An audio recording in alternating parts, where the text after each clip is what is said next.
My son Nick was born with a congenital heart defect 17 years ago. It required a $60,000 surgery in Israel if he was to survive the past 12 months. I've spent the first 3 months of his life running around, begging people, and searching for money. My parents gave us $100, they had well-paying jobs and guaranteed state pensions. When I asked my brother for help, he mumbled something about needing to save for his daughter's college. She never went, by the way. Anyone who met her could have told him that much. They did take regular vacations overseas though. My department of 40 at work donated $30 and a card. At one point I was seriously searching for ways to sell my kidney and liver. My in-laws sold their apartments for $35K. Best friend gave me another $7K, which was all he had. Accepting his help was one of the few times I cried in my adult life. I sold my car and every piece of furniture and electronics that wasn't bolted to the walls. My in-laws moved in, and we've spent the next 5 years living together, 5 people, crammed into a 2-bedroom. Surgery was a success. As fate has it, I started a hustle, and it took off. After years of hard work, I moved our headquarters to a Central European country to be closer to our Euro clients. Even discounting for about 2/3 of my wealth that is tied up in the business, I am a multi-millionaire. My in-laws now have a 4-bedroom house. We pay for them to go on vacations 3 or 4 times a year, or did before 2020. My son is a hard worker who makes me a very proud father. I can't say that I hate those who didn't help back in the day. Hate is a strong word. Rather, I feel like I've learned my lesson and don't expect anything from them. I don't invite my parents for visits, they are welcome to pay for their flights and a hotel room, but I won't cover their expenses like I do with the in-laws. My brother asked for a loan to start his business 5 years ago. I said the time wasn't right. 2 months ago his daughter got into a car accident, drunk driving. Nothing seemingly life-threatening, but a lot of nasty scarring on her legs that require a costly cosmetic surgery. I suggested he looks into downsizing as I am focused on helping my kids get a good education. Old coworkers who wanted to join my business once it took off were told to apply through the regular process. Except for my best friend. He's been my partner from the start, and I sleep better at night knowing we've got each other's backs. It comes without saying there have been lots of very unhappy people in my life. In our culture, you're expected to support your community and family, do favors. Nepotism is very much an ingrained thing. You're supposed to bring over your family, if you're lucky enough to root yourself in the Western world, help friends emigrate. My parents told me to my face they are ashamed of me and how the Western culture has changed me. I've been called many things, way worse than idiot and heartless. After hearing my story, tell me, am I though? Not the idiot. Your in-laws sold their $35K house to help you. Your best friend gave you all he had to help your son. Nobody else helped you or even pretended to help you and your son. Your in-laws deserve everything you're giving to them because they were one of the only people there for you at your absolute lowest. You were going to sell your kidney for your son because nobody else helped you. Having your old coworkers who did not help you beg to get into your business don't deserve it, and not only that, but it is 100% fair that they are to apply just as anyone else. Your parents are just angry at you for not sharing your success. If you can't handle me at my worst, then you don't deserve me at my best. That goes for you and your son in relation to the rest of the family. Not the idiot. But your parents and old coworkers certainly are. You're the idiot. Asking people to uproot their lives to give you $60K for something with a high chance of failing doesn't make them idiots, it makes them smart. You wouldn't invest your life savings in a business with a small chance of being successful, nor would I recommend you do so. Your son just so happened to pull through, and shout out to him for doing so, but if I told you to get in my car but we have a 60% of crashing, you wouldn't get in. Just because we didn't crash doesn't mean you were wrong for not getting in. And now after the fact, they can't get in your car with a 5% chance of crashing because they didn't get in that car with you earlier. It seems petty and childish. Not the idiot. They're not obligated to help you, and you're not obligated to help them. Don't help them. But your parents' comment about let nature run its course and instead try for a new baby, like, what the hell do they smoke? Who tells that to anyone? They essentially told you to let your son die and provide them with another grandchild. Should have gone no contact then and there. Nobody needs such people in their lives. A little bit of background. I am the sous chef of a small farm-to-table restaurant about 30 miles from where I grew up. The executive chef, and I have a system for reviewing applicants. I conduct a first interview, and if I think they have potential, I set up a second interview with the executive. We have worked together for years, and he trusts my judgment. Last week, I had an interview with a name I immediately recognized. Let's call him Jake. Jake was in my high school graduating class, and for the good part of junior and senior year, he made my life hell. Now, I wasn't particularly popular in high school, but I was never bullied, except by this guy. His favorite thing to do would be to loudly insult me in front of his friends, then force me to leave because I wasn't cool enough to be around his cool friends. This happened at lunch, gym, assemblies, and sporting events. I distinctively remember one football game where he kept telling everyone how much weight I had gained recently, calling me fat and making me sit in the bleachers on the other side of the field. I still think about that stuff today, to be honest. Fast forward 10 years later, and he is sitting in front of me interviewing for a job. I decide to not bring this up, and he never mentions any of it. His interview actually went really well, and he had a pretty good resume. But before we even start talking, I know I am not going to hire this guy. I finish the interview, tell him I will be in touch, and he leaves. I later call him and tell him we accepted someone else for the position. As I was driving home, I started to feel a little guilty. This guy was definitely qualified, and we don't see too many applicants being in a small town. High school was 10 years ago. I know I was a different person then, and maybe Jake has changed for the better. Am I wrong to judge someone for their actions so long ago? I definitely feel like a bit of an idiot, but honestly, if I had to work with him again, it would bring up a lot of memories I try not to think about anymore. Not the idiot. Part of the hiring process is ensuring the people you hire aren't a legal liability or likely to harass members of your team. He has obviously shown himself to be a risk for this, so it's wise not to hire him. If he's really changed, he should apologize and explain what's different, otherwise, I wouldn't hire him either. No idiots here. You are not the idiot for not hiring him, but remember, high school was a long time ago. This guy was apparently good enough to get an interview in front of you, so giving him the benefit of the doubt may pay off for you. Teenagers are bad, and people can change. Everyone's the idiot here. I would have spoken to your executive chef about it. Let him know that he was an idiot, you two have a history, and that you think it will affect your ability to work together. On the other hand, you have first-hand experience with this and know that he is a potential liability that you don't want impacting on your work. I feel like I'm gonna get a lot of hate for this, but I had to post it anyways. By the way, on a throwaway. So I'm getting married soon, 28, and one of the most exciting parts of the wedding for me are the bridesmaids and the dresses. I don't consider myself to be a bridezilla, but on my special day, I want everything to be as perfect and coordinated as it could possibly be. So about a week ago I decided to invite my bridesmaids over so we could discuss dresses and stuff. Let's call the bridesmaid I had the issue with Joy. Before they came over, I already had a nice dress in mind. The dress was burgundy, form-fitting, cut a little above the knees, and had one shoulder strap. I thought it was gorgeous and very feminine for women our age, but Joy and a couple of other girls weren't exactly comfortable, mostly because it was form-fitting, so I let it slide. I really wanted a dress that all of the bridesmaids would love and feel comfortable in, but they had to be the same.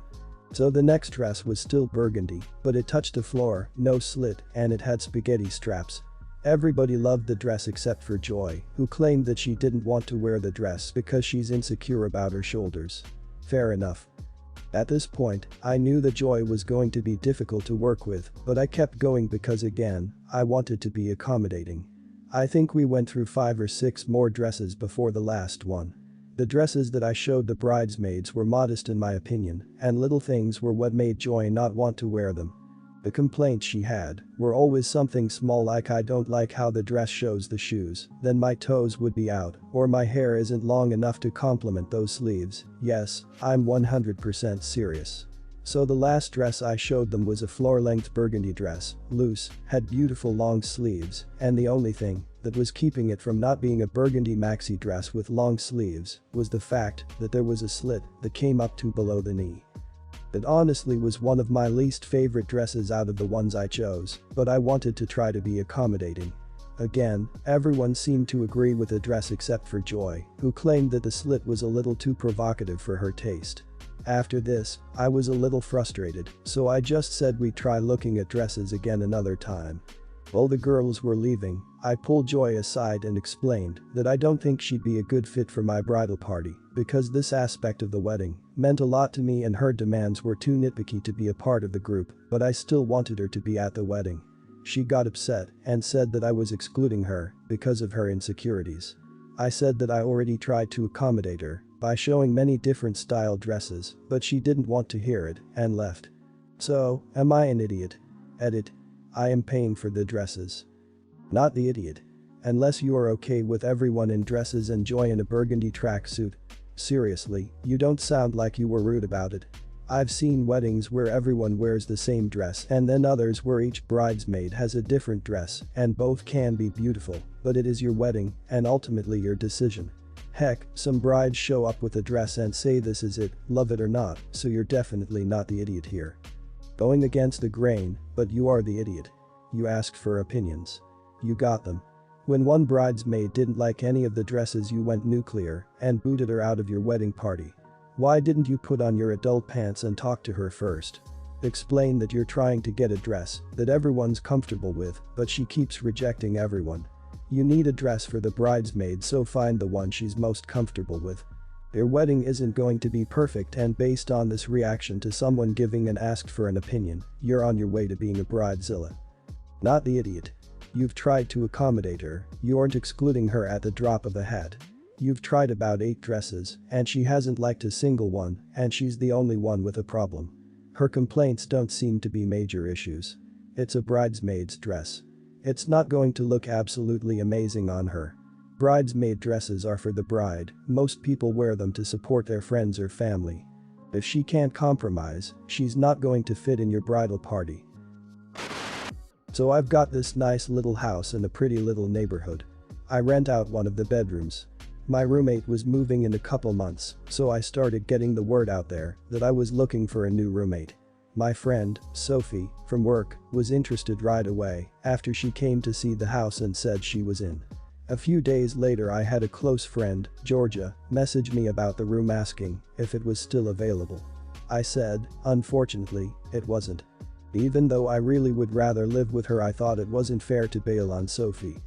Anyway, weeks go by and my one roommate is getting ready to move out. Over the weekend I get an email from a different coworker that they were going to have a small surprise baby shower for Sophie next week. I'll admit that email made me very angry because I felt like she was keeping something very important from me. So I immediately called up Georgia and asked if she still was interested in moving in. She was, and I said it was hers. On Monday I told Sophie that I wouldn't be able to rent the room to her anymore. Didn't mention anything about the baby. She seemed upset and asked why, and I just told her I had a friend that really needed the room and left it at that. I decided to stay and continue working through lunch and avoid the broken room and the party. Some people start slowly coming back to their desks very quietly. The person who sits next to me tells me that Sophie had broken down about how she's all alone, the baby is coming, and she doesn't have any place to live. I've since had some of Sophie's other friends ask if I could reconsider because Sophie really needs some help right now, and honestly it does have me feeling bad, but I really don't want to live with a baby or let my other friend down. Not the idiot. Having a baby is an important thing to disclose when you're about to share a living space with someone. What exactly was her plan once she started to show? Where does she expect the baby to sleep? Did she think about how it would affect your life and schedule? These are all important things to consider when having a child and moving in with someone. Not telling you was sketchy on her part. Not the idiot. You don't owe Sophie anything because she's pregnant. As somebody who never wants kids and is stuck living with 2 of them, I completely get not wanting to have kids in the house. Not to mention you'd be stuck paying for any damages the kid caused. Not the idiot. Her leaving that out is a really huge deal. Living with a newborn is a miserable experience, she knows it, and that's why she was trying not to say anything. It's an unfortunate situation, but you're entitled to rent the room as you please. I was raised in America, but my parents are originally from Iceland. Why they moved here I could never explain, but their accents are pretty strong, and I was homeschooled till I was around 8. I have an accent, not as strong as theirs since English is my first, and sadly only, language, but definitely, it's still noticeable. I was talking to some friends from high school a few weeks ago, and one of them said, I honestly thought you'd stop pretending to have that stupid accent when you went to college. I was confused and asked what she meant, and she said, it's pretty obviously fake, you sound so much more American than your parents. I kind of just laughed it off and said, no, this is actually my real voice and has been for my whole life, and she rolled her eyes, but we moved on. Since then she's been badgering me about it, mostly in passing comments, so I wasn't sure if she was serious. I'm autistic, but multiple times in every conversation. Sometimes I do this valley girl type accent for jokes, and I did it the other day, and that friend latched onto it as proof my accent was fake. She kept nagging me to talk like a normal person and stop lying, you've been caught, etc. But my breaking point was her snapping at me that you're so freaking embarrassing, it was okay when we were kids, but you're an adult, and I can't keep associating with you if you don't let this go. I think something in me broke for a minute cause. I started crying and let loose on her. I was probably being way too loud and harsh to be honest, but I screamed that she's insane, an awful friend, and it's just my own voice, and she has no right to complain when her own is so whiny and grating. I then kicked her from the call and blocked her on everything. My other friends that were in the call were pretty quiet for a while. We tried to go back to our game, but things felt a little tense, and one of them said that I shouldn't have gone off on her like that, and she didn't mean any harm. I'm fed up and don't want anything to do with her anymore. My other friends think she deserves a second chance, and one of them said they thought she was right. I do think I was harsh, but I also don't feel like giving her more chances to harass me. Am I the idiot for this? Not the idiot at all, and please never let this get to you. I was raised in Texas, and as a kid, I had a southern accent. Not like redneck heavy, but still a bit of a drawl. I was bullied for it, to the best of my recollection, while in elementary. In Texas. Although, they also bullied me for many other things, but one of the ways I made myself as invisible as possible was forcing myself to lose the accent. I spoke as properly as possible, and still do sometimes. My accent still pops out now and then, so I know it's not totally gone, but it is no longer something that just anymore, which makes me sad. Not the idiot. How can the others, they say she didn't mean any harm. You just learned what your friend has been secretly thinking this whole time. You weren't harsh, you put her in her place. You've been caught. If she wants a second chance, she has a lot of apologizing and explaining to do. Still, I'd take it with a grain of salt. Part of growing up is getting rid of the excess and moving on. Not the idiot. She's an idiot. You may have freaked out a little, but she legitimately was super out of line. Leave her blocked. If people don't like your response, they can decide to no longer associate with you.